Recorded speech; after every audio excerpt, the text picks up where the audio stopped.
Jadi kita tidak boleh lebih dari itu. Contoh misalnya Bismillahirrahmanirrahim. Ini nada ini atau irama ini yang sudah familiar di Indonesia, justru di situ ada kesalahan.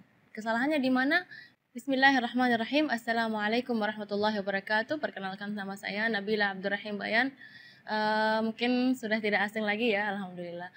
Mudah-mudahan di pertemuan kali ini kita bisa menjelaskan sedikit tentang surat Al-Fatihah, di mana surat Al-Fatihah itu penting sekali, adalah salah satu rukun sholat.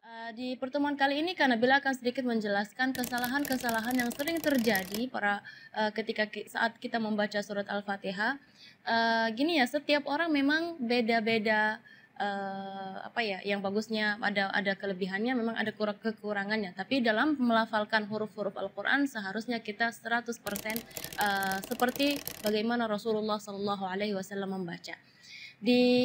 Kalau kita lihat di surat Al-Fatihah, Kak Nabila akan membaca sedikit ya surat Al-Fatihah, nanti satu persatu ayat kita akan merincikan kesalahan yang sering terjadi ketika melafalkan ayat-ayat atau huruf-huruf di surat Al-Fatihah. A'udzu billahi minasy syaithanir rajim. Bismillahirrahmanirrahim. Alhamdulillahi rabbil alamin. Ar-Rahmanir Rahim.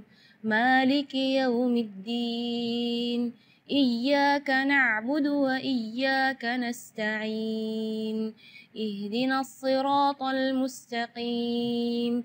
صراط الذين أنعمت عليهم غير المغضوب عليهم ولا الضالين. Amin. Kita mulai dari ayat pertama, mungkin dari basmalah dulu ya. Bismillahirrahmanirrahim.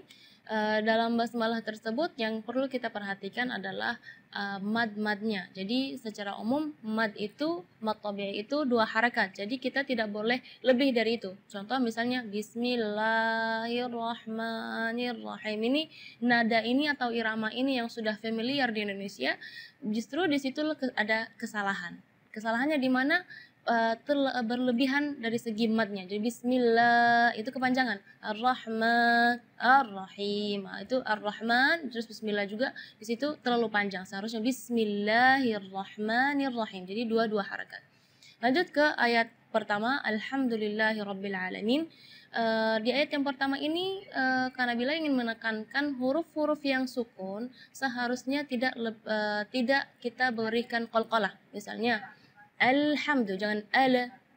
Nah, di situ seringkali karena bila melihat huruf-huruf yang seharusnya sukun, yang tidak ada qalqalahnya, malah diberi qalqalah atau dipaksa untuk dia memberi harakat. Jadi alhamdu. Contoh juga di ayat nanti yang ayat 6 ya kalau nggak salah, ana siratal ladzina an'amta. Itu sering kali huruf-huruf lam, nun atau ama ya, itu tidak boleh menggetarkan atau diberi qalqalah, karena huruf qalqalah ada 5, qaf, ta, ba, jim, dal. Ya, selain 5 huruf tersebut maka tidak boleh kita qalqalah ya. Jadi alhamdulillahi rabbil alamin. Terus ayat berikutnya Ar-Rahmanir Rahim, sama seperti surat di basmalah tadi, tidak boleh lebih madnya dari 2 harakat. Ar-Rahmanir Rahim itu tidak boleh. Ar-Rahmanir Rahim. Terus yang berikutnya Maliki Yaumiddin, biasanya di ayat tersebut tidak ada salah, tapi Kak Nabila di sini ingin menekankan kasroh di kalimat Maliki.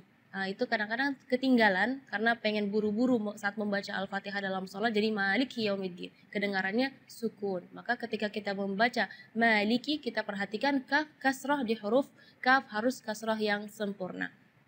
Maliki Yaumiddin. Terus Iyyaka na'budu wa iyyaka nasta'in. Di sini adalah tasydid di huruf ya di kalimat iyyaka, maupun yang pertama ataupun yang kedua, karena salah satu ulama mengatakan kalau seandainya satu tasydid pun dalam surat Al-Fatihah ketinggalan, itu maka bacaan Fatihahnya tidak sah, berarti sholat kita juga tidak sah. Jadi kita perlu di sini menekankan tasydidnya pun harus kita perhatikan. Sampai subhanallah ulama menghitung tasydid dalam surat Al-Fatihah itu adalah 14 tasydid dalam surat Al-Fatihah. Iyyaka, jadi tekanan iya dengan iyaka. Kalau iyaka berarti tidak ada tasydidnya. Jadi iyyaka na'budu wa iyyaka nasta'in. Setelahnya adalah ayat ihdinas siratal mustaqim. Di sini makhraj huruf H yang ingin Kak Nabila tekankan, karena biasanya kalau kita mendengar imam-imam, jangan pun imam-imam, mungkin kita sendiri ya ketika membaca ihdinas siratal mustaqim, baca H-nya keluarnya dari dada. Ya, itu tidak boleh, itu keluarnya dari dada. Sedangkan makhraj huruf H itu adalah dari tenggorokan. Jadi keluarnya tipis karena H itu termasuk huruf di antara 28 huruf hijaiyah yang paling lemah adalah huruf H. Maka kita jangan berlebihan supaya huruf H itu jelas jadi kita gitu, enggak. Jadi ihdinas siratal mustaqim. Ayat berikutnya atau ayat terakhir, siratal ladzina an'amta 'alaihim ghairil maghdubi 'alaihim waladdallin. Di ayat ini yang pertama di makhraj huruf ghain ya, ghairil maghdubi ya, perlu diperhatikan bukan G, bukan huruf G ya, bukan ga, tapi gha. Jadi kalau ga itu dia makhrajnya dari lidah. Ya, tapi kalau huruf ghain itu dari bagian tenggorokan ya. Jadi gha. Dan huruf ghain ini memang termasuk huruf yang tidak ada dalam bahasa Indonesia, tapi karena insya Allah muslimah-muslimah di sini lebih semangat untuk belajar mengaji, jadi harus melafalan huruf ghainnya lebih bagus. Huruf yang terakhir yang perlu diperhatikan di ayat terakhir adalah huruf dhad ya. Huruf dhad itu memang termasuk huruf bagi orang Arab pun sulit untuk dilafal, apalagi orang Indonesia, tapi itu bukan alasan untuk kita tidak belajar memperbaiki makhraj kita.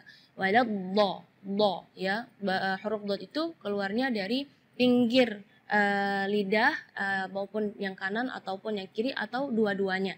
Dan memang ada yang mengatakan bahwa Rasulullah Shallallahu Alaihi Wasallam satu-satunya yang bisa melafalkan huruf dhad dengan baik. Itu bukan berarti kita tidak bisa, maka kita harus berusaha ya untuk melafalan kita, huruf-huruf kita sama seperti Rasulullah Shallallahu Alaihi Wasallam. Di kalimat ini juga waladdallin yang perlu diperhatikan adalah madnya juga. Mad di situ kita harus panjang membacanya 6 harakat, karena di situ hukumnya mad lazim kalimi mutsaqqal. Jadi membacanya waladh 6 harakat. Terus setelah waladh di situ ada huruf lam yang ada di atasnya ada tasydid. Itu seringkali ketinggalan waladhdallin. Nah, itu berarti tidak ada tasydidnya. Waladhdallin. Amin. Mudah-mudahan dengan penjelasan yang singkat ini bisa memperbaiki bacaan-bacaan muslimah-muslimah dan akhwat di sini, dan insya Allah kedepannya bisa lebih bagus lagi untuk bukan hanya untuk diri kita tapi untuk mengajar anak-anak kita supaya baca Fatihahnya lebih baik.